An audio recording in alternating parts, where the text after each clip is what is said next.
به نام آموزنده هستی سلام میکنم به همگی. ما توی این ویدیو میرسیم به تمرین صفحه 42 که میخوام اونو براتون حلش بکنم.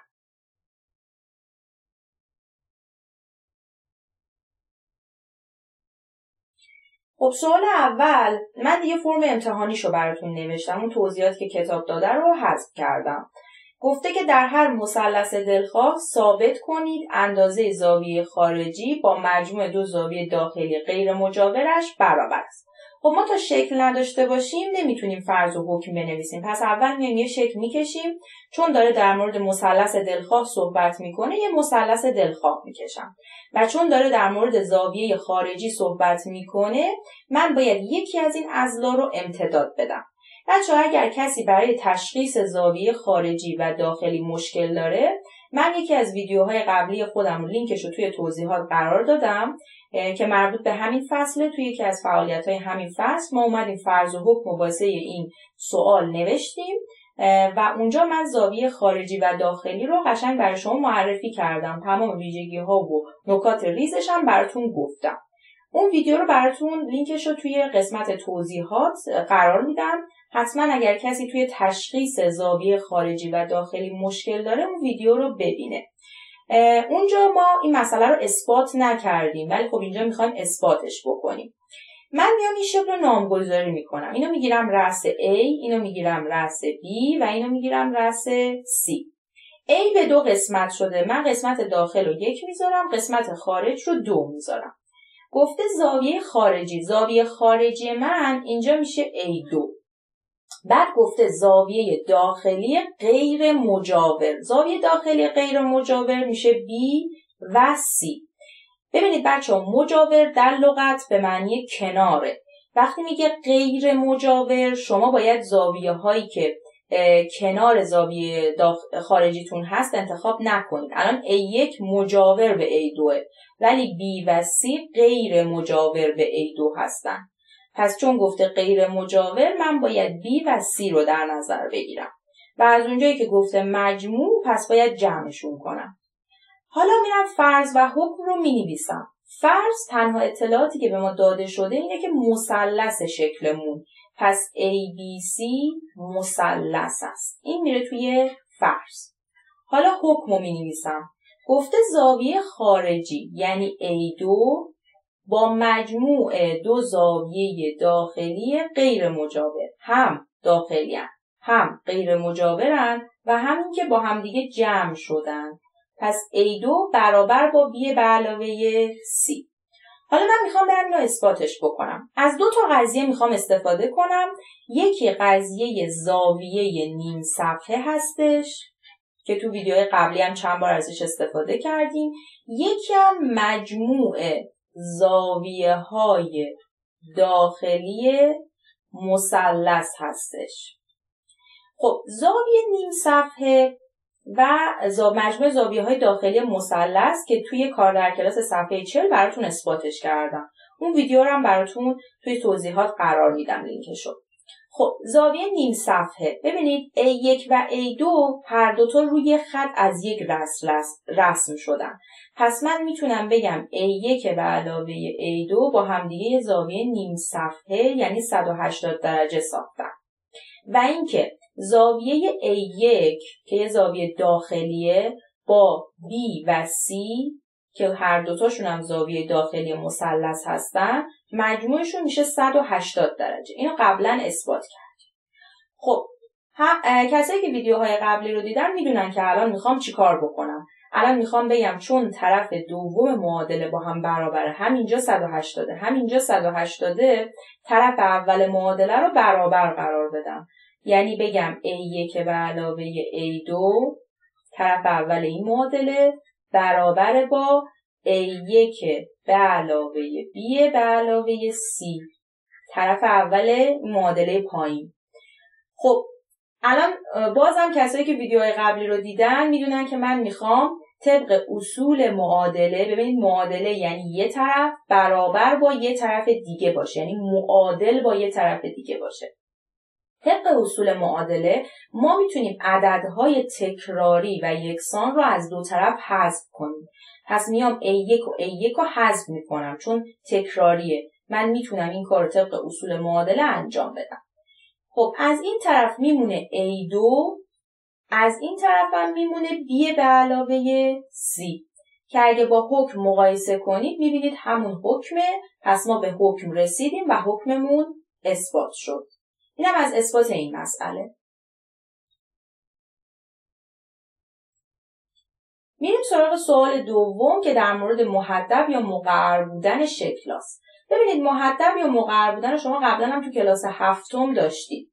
شما تو کلاس هفتم یاد گرفتید که اگر همه زاویه‌های داخلی یک شکل کمتر از 180 درجه باشن ما به اون شکل میگیم محدب یا کوژ. و اگر حتی یه دونه زاویه بیشتر از 180 داشته باشه بهش میگیم مقعر یا کاو. اسمای دومش هم یاد بگیرید. ممکنه توی امتحانتون بگن شکل کاو باشه یا شکل کوژ باشه. بدونید که منظورش چیه. اینجا تو کلاس نهم اومده یه تعریف دیگه‌ای برای شکل محدب و مقعر داده. گفته شکل محدب شکلیه که هر دو نقطه دلخواه درون شکل رو اگه بخوایم پاره خط واصلش رو رسم کنیم اون پاره خط به طور کامل درون شکل قرار میگیره.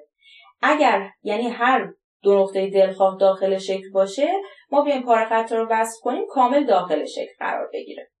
اما برای شکل مقعر گفته حداقل دو نقطه دلخواه درون شکل وجود دارد که پاره خط واصل آنها به طور کامل درون شکل قرار نمیگیرد. این تعریفی که تو کلاس نهم براش اومده. بریم سراغ شکل‌ها با هم دیگه بررسی کنیم. ببینید P و Q دو نقطه دلخواه درون این شکلن. شما اگه الان نقطه بیرون شکل داشتین دیگه اشتباه بود. حتما باید نقاطتون درون شکل باشه. من اگه بیام P و Q رو به هم وصل بکنم این قسمتش خارج از شکل قرار میگیره. پس این شکل میشه مقعر. و اگر دقت کنید زاویه بیشتر از 180 هم داره. پس طبق هر دو تعریف این شکل ما مقعره. اینجا ببینید بچه اگه من S رو به T وصل کنم کاملا درون شکل قرار میگیره. اما اگر شما بیاید دو تا نقطه اینجا و اینجا بذارید مثلا نقطه A و نقطه B اینا رو به هم وصل کنید میبینید که این قسمت خارج از شکله. ما گفتیم که اگر حتی دو نقطه دلخواه پیدا بشه که پاره خط واصلشون بیفته بیرون شکل دیگه حتما اون شکل ما میشه مقعر. در ضمن زاویه بیشتر از 180 هم داره. بریم سراغ این. همونطور که میبینید هر دو نقطه دلخواهی رو اگه به هم وصل کنیم پاره خطش به طور کامل داخل شکل قرار میگیره. و اینکه اگر من بیام همه زاویه هاشم بررسی بکنم میبینید که همه زاویه ها کمتر از 180 درجه هستن. پس هر دو تا تعریف داره به من میگه که این شکل ما چیه؟ محدبه. محدب یا کوژه. بریم سراغ تمرین بعدی. خب شماره 3 به من اومده چند تا استدلال داده. گفته آیا استدلال ها درسته و پاسختون هم توضیح بدید. قسمت الف اومده گفته هر مستطیل یک متوازی الاضلاع. خب بله درسته. مستطیل تمام ویژگی های متوازی الاضلاع رو داره. من قبلا هم یه فایل براتون به اشتراک گذاشته بودم که توی اون فایل ویژگی های اشکال رو براتون یادآوری کرده بودم. لینک اون فایل رو دوباره اینجا توی قسمت توضیحات براتون میذارم. بچه‌ها حتما ویژگی اشکال رو بلد باشید چون خیلی برای اثباتی‌ها بهش احتیاج دارید. خب مستطیل چون همه ویژگی های متوازی الاضلاع رو داره پس میتونیم بگیم هر مستطیل یک متوازی الاضلاع هستش. بعد گفته چهارضلع ABCD متوازی الاضلاع است. بعد اومده نتیجه گرفته که خب پس ABCD مستطیل هم هست. خب این اشتباه بچه‌ها. شاید هر مستطیل متوازی الاضلاع باشه اما هر متوازی الاضلاع مستطیل نیست چون متوازی الاضلاع همه ویژگی های مستطیل رو نداره. مثلا زاویه هاش قائمه نیستن. درسته؟ ما میدونیم که توی مستطیل زاویه ها همه قائمن. این الان یه مستطیل همون مستطیل ABCD که ببخشید متوازی الاضلاع همون متوازی الاضلاعی که توی صورت سوال گفته. الان متوازی الاضلاع کجا شبیه مستطیله؟ این اصلا مستطیل نیست. اصلا زاویه های قائمه نداره. میبینید زاویه های تند و زاویه های باز داره. پس این نتیجه گیری اشتباهیه. میریم سراغ قسمت ب. گفته در هر مربع ضلع‌ها با هم برابرند. خب بله، ویژگی مربعه. بعد گفته ABCD مربع نیست. در نتیجه همه ضلع‌های ABCD با هم برابر نیستن. درسته که مربع همه ضلعاش با هم برابرن، ولی فقط مربع نیستش که همه ضلعاش با هم برابرن. شکلای چهار ضلعی دیگه‌ای هم هستش که همه ضلعاش با هم برابرن ولی مربع نیست. اون چه چهار ضلعیه؟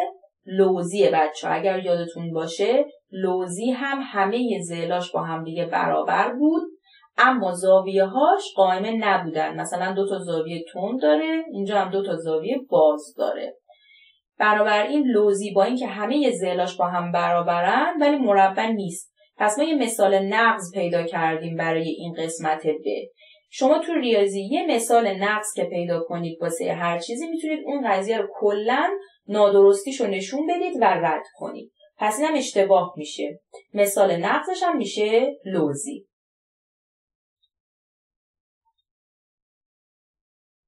بریم سراغ قسمت جیم. گفته که در هر مربع ضلع‌ها با هم برابرن. خب این درسته. 4 ضلعی ABCD ضلع‌ها برابر نیستن. پس اگر من ABCD رو مثلا در نظر بگیرم، میکنید باید همه ضلعاشو یه جوری بگیرم که همه ضلعاش با هم برابر نشن.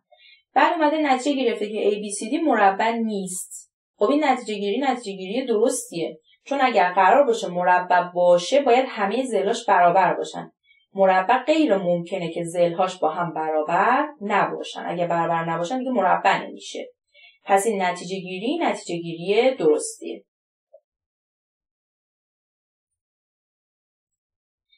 بریم سراغ اثباتی سوال 4. یه اثباتی خیلی خیلی مهم که صورت امتحانی هم سوال داره و من دیگه صورت رو عوض نکردم. گفته ثابت کنید هر نقطه که روی نیمساز زاویه است از 2 ضلع آن به 1 فاصله است. خب همونطور که میبینید هنوز هیچ شکلی نداریم. بدون وجود شکل ما نمیتونیم سوالمون رو حل کنیم. من اول میام یه زاویه برای شما رسم میکنم و بعد چون در مورد نیمسازمون زاویه صحبت کرده میام نیمساز زاویه رو هم رسم میکنم. خب من یه نامگذاری بکنم. این زاویه رو A مینامم و نیمسازش هم مثلا AP مینامم. این نقطه سرش رو میگیرم P. بچه نگاه کنیم گفته هر نقطه‌مون دلخواهه. شما میتونید اینجا یا هر جای دیگه این نقطه‌تون رو در نظر بگیرید. اما برای اینکه شکل من ترتمیز و مرتب در بیاد من همین سر نیمساز و نقطه دلخواه در نظر گرفتم. حالا اومده در مورد فاصله این نقطه دلخواه تا اضلاع زاویه صحبت کرده. من اضلاع زاویه رو نامگذاری کنم. اینجا رو میذارم B، اینجا رو میذارم C.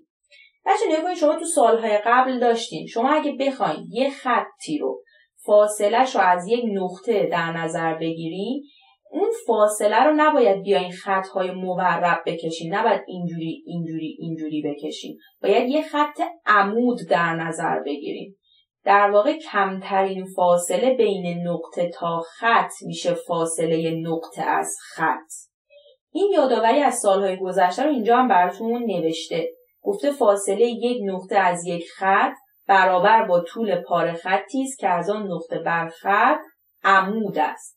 پس اگه من بخوام فاصله P از 2 تا ضلع زاویه رو رسم بکنم باید حتما پاره خط عمود رسم بکنم. ببینید اینجوری. اگر شما کجکی رسم کنید اشتباه میشه. حتما باید یه جوری بکشید که اینجا زاویه 90 درجه ایجاد بشه. و این 2 تا مثلث من به خاطر این زاویه 90 درجه میشن مثلث‌های قائم و زاویه. خب حالا میخوام فرض و حکم رو بنویسم. خب فرض به ما چی گفته؟ گفته که نیمساز. چون گفته نیمساز پس من میتونم بگم قسمت 1 با قسمت 2 با همدیگه برابرن، چون نیمساز زاویه رو نصف میکنه. پس A1 مساوی A2 میشه ترجمه نیمساز بودن. بعد گفته از 2 ضلع آن زاویه به 1 فاصله است. منظورش اینه که PB با PC باید برابر بشه. خب بریم فرض و حکم رو بنویسیم. فرض ما اینه که نیمسازه، پس A1 مساوی A2 میره توی نیمساز. حکم یا خواسته مسئله اینه که ما بگیم فاصله ها برابرن، پس PB مساوی PC میره توی حکم. حالا بریم اثبات کنیم. مسلماً باید این مثلث بالایی رو در نظر بگیریم با این مثلث پایینی که هر دوتاشون هم قائم الزاویه هستن. من استدلال اول رو از توی فرض میارم. میگم طبق فرض ما میدونیم که A1 مساوی A2 هست.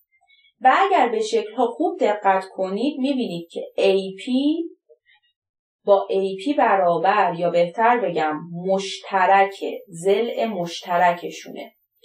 خب پس AP هم توی این مثلث بود هم توی این مثلث، من به عنوان ضلع مشترک در نظر گرفتم.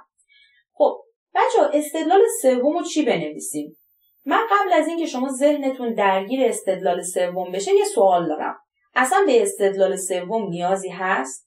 دقت کنید که مثلثمون قائم الزاویه است. ما تو مثلث قائم الزاویه به غیر از این که میتونیم طبق اون سه تا حالت هم نهشتی رو اثبات کنیم، طبق حالت وتر و یک ضلع یا وتر و یک زاویه تند میتونیم هم نهشتی رو اثبات کنیم. یعنی ما توی مثلث قائم الزاویه به 2 تا استدلال نیاز داریم، به 3 تا استدلال احتیاجی نداریم که من هر 2 تا استدلال رو اینجا دارم. یعنی هم وتر رو دارم، وتر ضلع روبرو به زاویه 90 بود، درسته؟ همونطور که میبینین روبرو به زاویه 90، ضلع روبرو به زاویه 90 میشه وترمون. من هم وتر رو دارم هم زاویه تند رو دارم.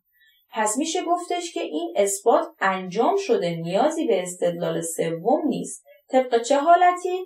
طبق حالت وتر و یک زاویه تند. طبق این حالت این 2 تا مثلث با هم دیگه هم نهشت شدن، یعنی ABP هم نهشت شده با ACP که جزو اجزای هم نهشتیشون جزو هم نهشتیشون میتونیم بگیم PB با PC برابر. الان اگه شما توی ذهنتون این مثلث رو از این وسط تا کنید بندازید روی این، PB روی PC میفته که این همون حکم ماست، درسته؟ پس حکممون اثبات شده. این اثباتی مهمی بود، ممکنه که توی امتحان بیاد. حتما چند بار توضیحاتم رو خوب گوش بدید تا متوجه بشید. از توجهتون تا انتهای ویدیو سپاسگزارم. تو ویدیوهای بعدی بقیه تمرین‌ها رو براتون حل میکنم. فعلا خدا نگهدار.